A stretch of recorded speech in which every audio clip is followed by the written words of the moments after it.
Early 1960s, Porsche needed a car to replace their aging 912. Volkswagen was in the same predicament. They needed a car to replace their Carmen Ghia. On a gentleman's agreement, Volkswagen and Porsche decided to go in on a mid-engine runabout and create a new roadster.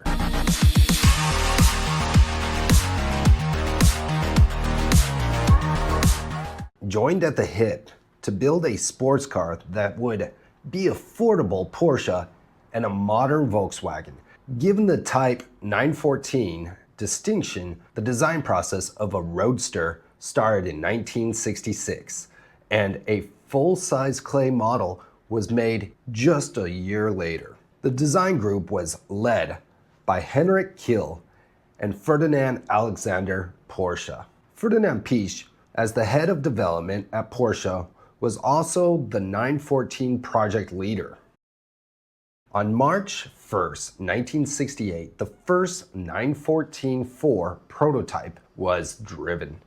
The car had a flat 4-engine midship layout that meant the 914 could handle higher cornering Gs than that of the 911. Agreed upon in January 1969, a marketing company for VW-Porsche was established. Both parties had a 50% share. From then on, the sales operations for the 911, the 914, and the 914-6 were carried out by the marketing company. Key positions were held on equal authority based by Otto Erich Filius of Porsche, formerly Porsche of America, and Klaus Scheiner of VW National. The establishment of the joint venture, of course, started the rumor mill. Rumors began merging of a VW-Porsche merger. Porsche even held a special press release to convince the press that Porsche and Volkswagen would remain independent.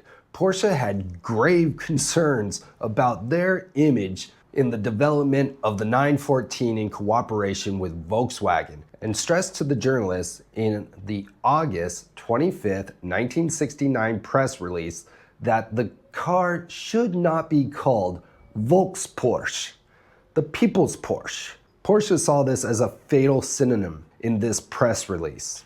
Introduced September 11, 1969 at the Frankfurt Motor Show, the 914 could be seen on both Porsche VW exhibits and the Carmen stands. As agreed upon, the 914 would be sold in Europe as a VW Porsche and in America as a Porsche. However, without the honor of the Porsche badge. The 914-4 was equipped at the time with the 1.7-liter 4-cylinder Volkswagen Type 4 engine with Bosch electronic fuel injection. Boom!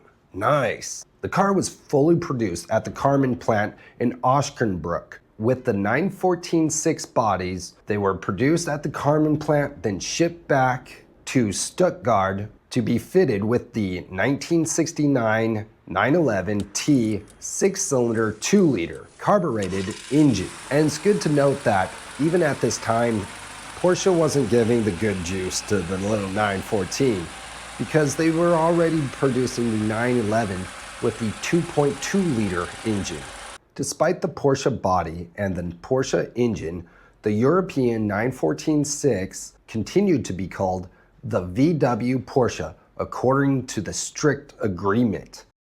The wheels, hubs, and brakes for the 914-4 came from the Type 4 VW, and the 914-6 received them from the 911. The production of the 914 begun in 1969 as a 1970 model, and the production of the 914-6 just the next year. The 914 was high-tech for its time. Designed with advanced safety features, the front and rear sections were formed as crumple zones. And in 1974, these advanced features saved my grandfather's life. He told me he was doing about 80 down the coast highway when he tried to swing around a semi. Unfortunately, to his great surprise, an F-150 was coming the other way. They hit head-on collision. This little 914 was so well designed that he was able to live through that. Both his knees were broken, so he didn't walk away, but he lived. The 914 crumple zones, passenger and driver compartments, is a deformation safety cell. Speaking of saving, to save costs, the passenger seat was not adjustable until 1972. In some markets, there was an optional center seat cushion with a seatbelt to make it a 3-seater. That would be the worst drive ever to sit on that little seat. Despite the Porsche's entry-level model wasn't a 4-seater anymore, and despite its performance figures not as good as the outgoing 912, in cooperation with Volkswagen, the car was priced so well, it became Porsche's bestseller. Boom. And my wife really loves all the storage space it has to offer, with a boot and a trunk. Kind of comparable to that of any mid-size car. She can really get some luggage in there. And another neat thing about this little 914 is it was a Targa top, and you could take off that top and store it with storage space in the trunk. Cool. All 914s were equipped with a 5-speed gearbox as standard, and there was a 4-speed Sportomatic automatic transmission.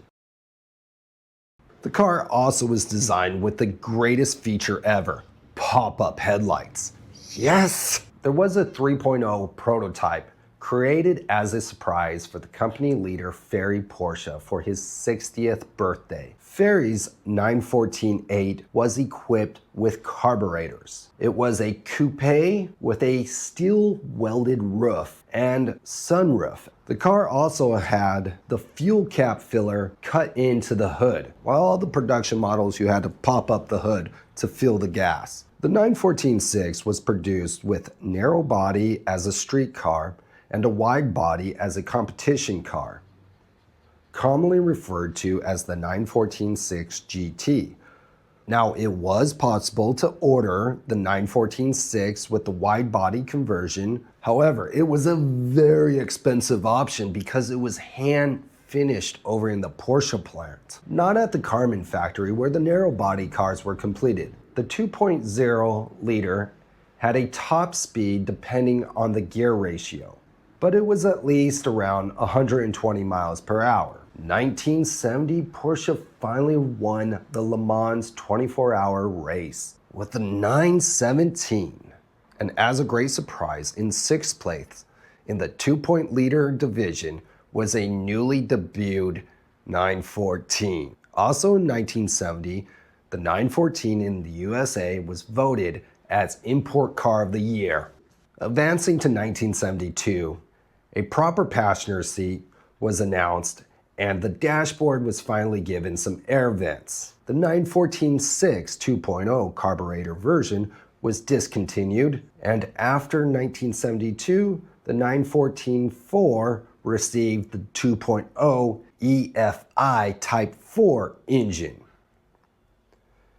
It produced around 100 horsepower, which was a little less than its predecessor, the 6-cylinder, but had the same amount of torque, being at 115 pounds. In Japan and the United States, the 2.0 was considered the S version.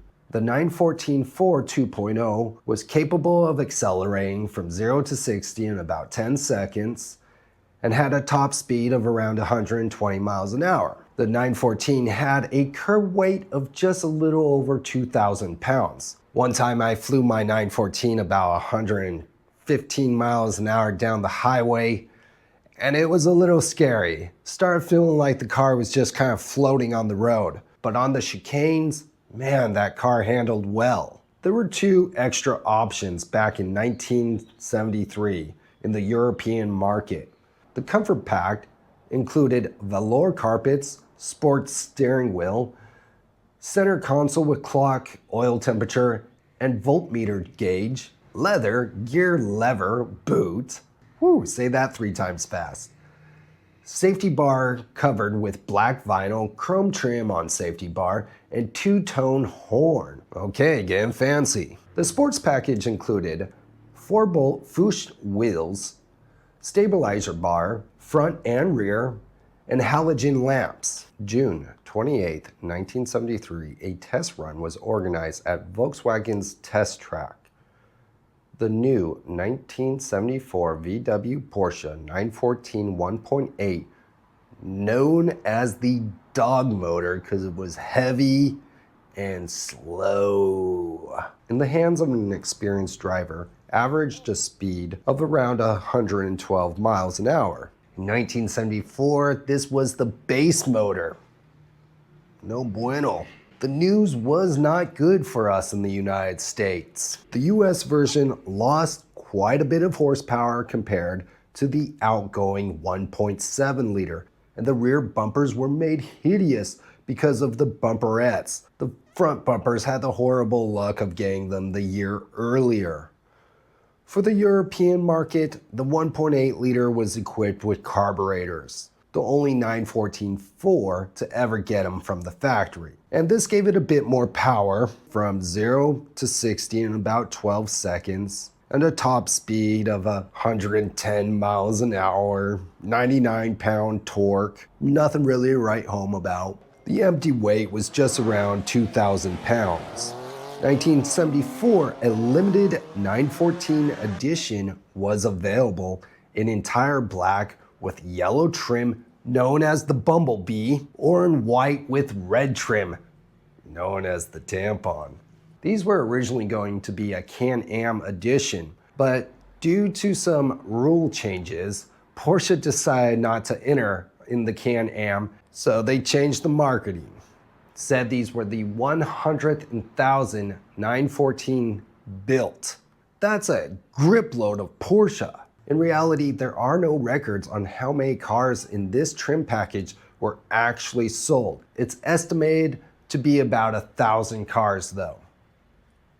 In 1975, the US passed impact restrictions, forced Porsche to come up with a new design. The ugly bumpers were introduced. I mean ugly. Shark nose ruining, boat anchor rubber bumpers. Even the European models were also fitted with the new heavy, unsightly rubber bumpers. Many companies have chosen the 914 as a base for their own one-off show cars. For example, Albrecht Gerk's, the Carrozzeria style, Eitel design, Piaggio Frua, and of course the 1970 Porsche Tapiro. And in the beginning, it was thought that about 20% of the little Porsches would get the Porsche motor, but in reality, it was less than 3. So only about 4,000 were actually 914-6. So if you have a genuine 914-6 out there, you have a museum piece. The total number of 914-4s produced was 115,000. Yeah. That just hurts my brain to say that. And like I said, there was only about 4,000 of the 6 ever produced. Museum cars. And here's a little buyer's tip. When you're looking to buy a 914 and they say it's a 914-6, look at the VIN. If it begins in 47, it's a 914-4. All produced 914-6, VIN begins in 914. You know, the 914 was mired with controversy. However, the car that replaced it said, "Hold my beer." I'm tired of the beach. Let's do something else. I'm tired of the snow. Let's do something else. I'm tired of the desert. Let's do something else. Next, you'll be getting tired of me. You? Maybe. Your Porsche? Never. Whatever you do in California, do it with a Porsche 924. Nothing even comes close. Was it a Porsche? Was it not a Porsche? Those are questions for another time. But hey, if you like what I'm doing here, give me some mouth words down in the word box. Let me know what you think of the 914. Personally, it's my favorite air-cooled little Porsche. The prices are skyrocketing on them, and I dearly miss mine. If you like what we're doing, give a thumbs up, leave some words in the word box. Please subscribe and be a part of this.